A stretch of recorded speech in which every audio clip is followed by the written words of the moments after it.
Hello, my lovely subjects. It's your Royal Highness Sinking here. Ignore that. That is pimple cream that kind of didn't completely dry on my face for some reason.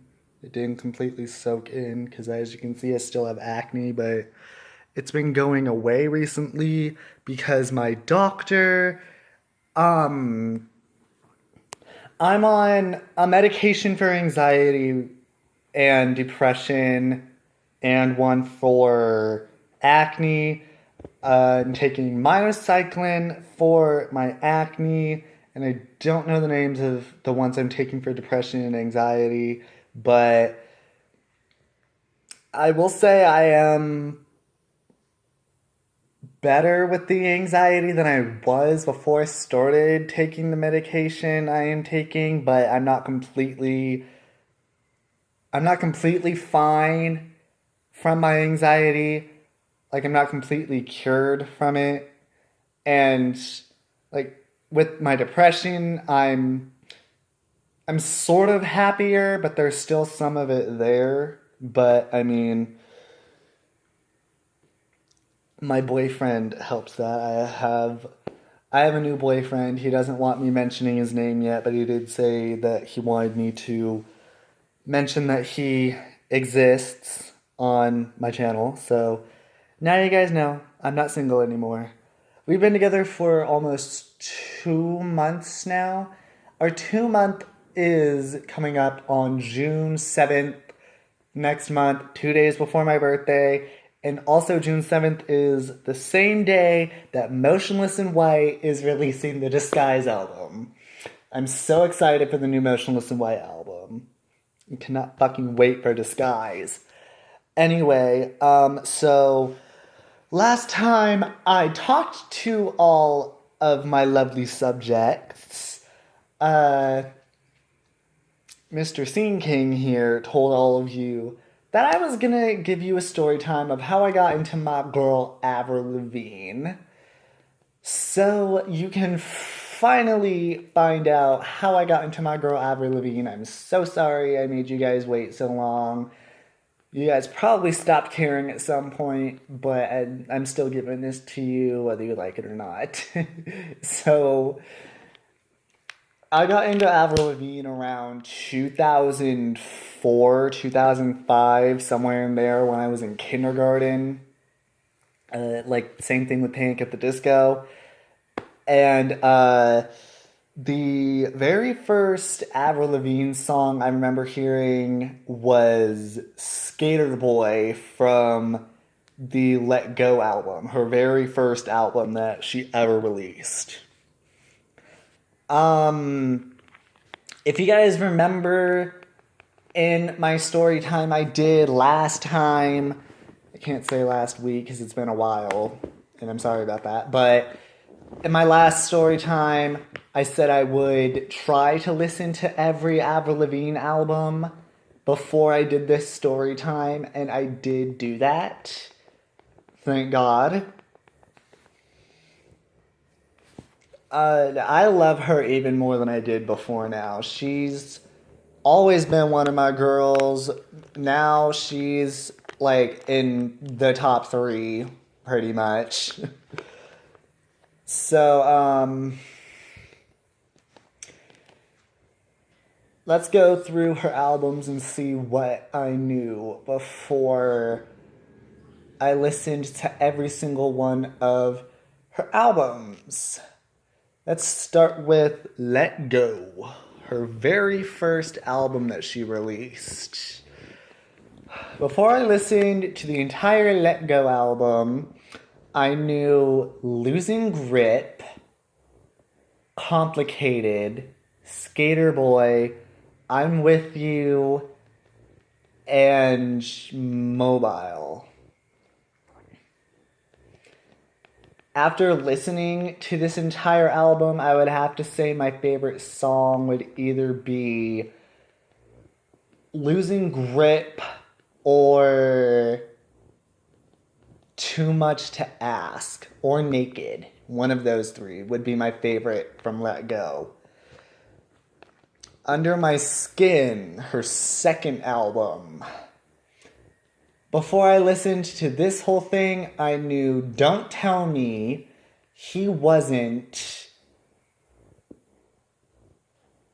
It's an advertisement playing, so hold on, guys. I'm sorry, my lovely subjects. Anyway, so I knew Don't Tell Me he wasn't My Happy Ending and Nobody's Home. My favorite song from Under My Skin would either be My Happy Ending or I Always Get What I Want. I loved I Always Get What I Want when I first heard it. That was a great song. The Best Damn Thing, her third album.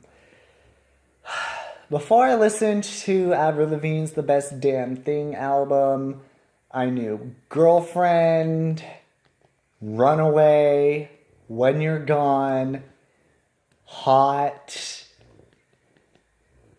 Keep Holding On, and I Will Be. My favorite song from this album, now that I've heard the whole thing, is I Can Do Better. Goodbye Lullaby. Before I listened, I don't think there was really that many songs I knew from Goodbye Lullaby before I listened to the whole album. Let's see, I knew What the Hell, Wish You Were Here, Smile. My face is turning red a little bit from my creams. Yeah, that's happened before, it'll be fine. Anyway, What the Hell, Wish You Were Here, Smile, Alice.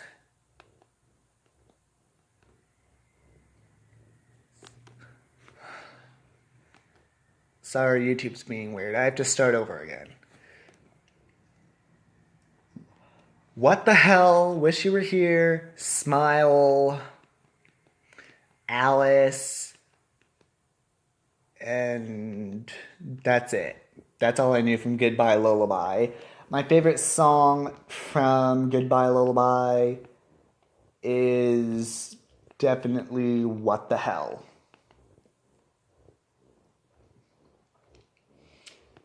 Her self-titled album.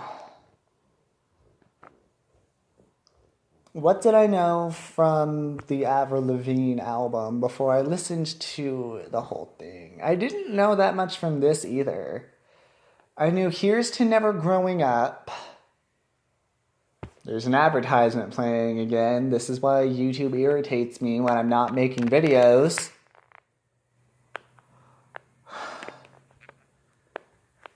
I deal with it though, so I mean, even though I don't get paid through YouTube, but I'm trying to find a job right now, and when I do, I'm gonna have to change my uploading schedule, but still.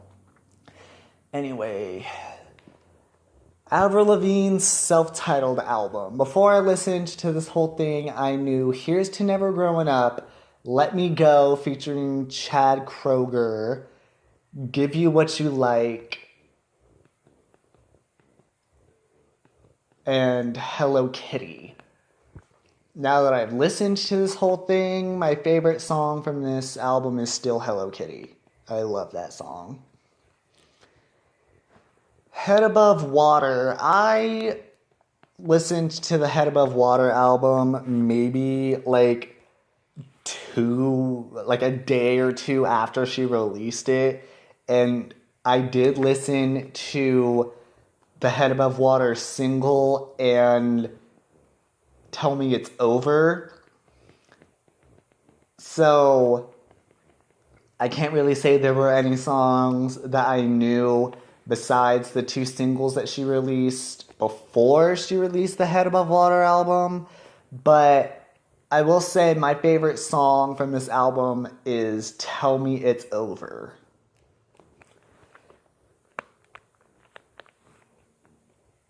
It took this girl 5 years to release another album after her self-titled album. Because she released her self-titled album in 2013, and then my girl decides to release the Head Above Water album in 2018. I think. It was 2019. I think. No, I think it was this year. So, yeah, this year. I'm sorry. I don't know why the hell I was saying 2018, but it took her 6 years then. It took her 6 years in between her self-titled album and now to release another album. I don't know why she did that. I mean, I still love her to death. I mean, don't get me wrong, she's still my girl. But I don't get it. I mean, yeah, she has that disease and everything, and she was probably busy with doctor appointments and everything, trying to get cured. But I don't know. We could have at least gotten a single before the end of 2018, but we didn't. But I will still say that I was very pleased with the Head Above Water album when I listened to it. But I will say I did not expect the title of the album to be Head Above Water. I don't know why. That was just a personal thing for me. I didn't think that she would name the album after the first single she released for it, but she did. I mean, hey, that's her thing.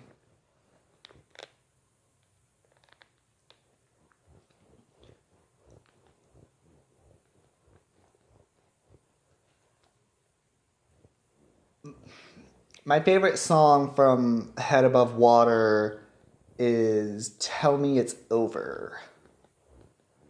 When she released Tell Me It's Over as a single, I instantly, like, it was instant. Right after I heard it, I fell in love with Tell Me It's Over. It's honestly, in my opinion, it is definitely the best song on Head Above Water.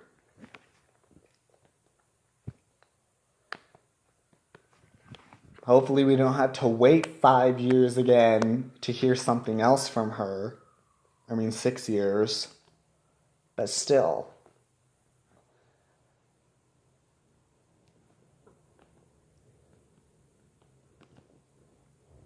I mean, I still love her either way, so, and Avril Lavigne will always be my girl. So, yeah, that's the story time of how I got into Avril Lavigne and every song I knew from all her albums except for Head Above Water before I listened to all of them, because I listened to Head Above Water like the day after it came out, I think, a day or two. Anyway, so next week on Friday, I am going to give all of my lovely subjects the story time of how I got into Bless the Fall. Bless the Fall wasn't really a band that I was that much into before I listened to all of their albums, but I will say that they are a great band. They're an amazing band. They are now one of my favorite bands, except for the Hard Feelings album, because, I mean, in 2017, I think it was 2017,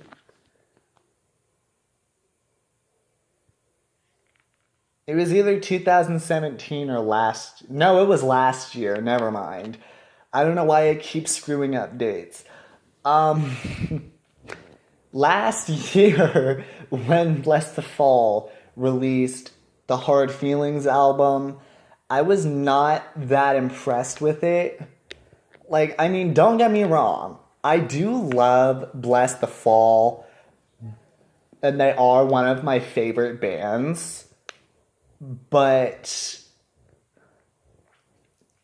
the Hard Feelings album just, I don't know. It's just, there's something about it that makes me not like it as much as the other Bless the Fall albums, except for His Last Walk, because even though I do like the very first Bless the Fall album, His Last Walk,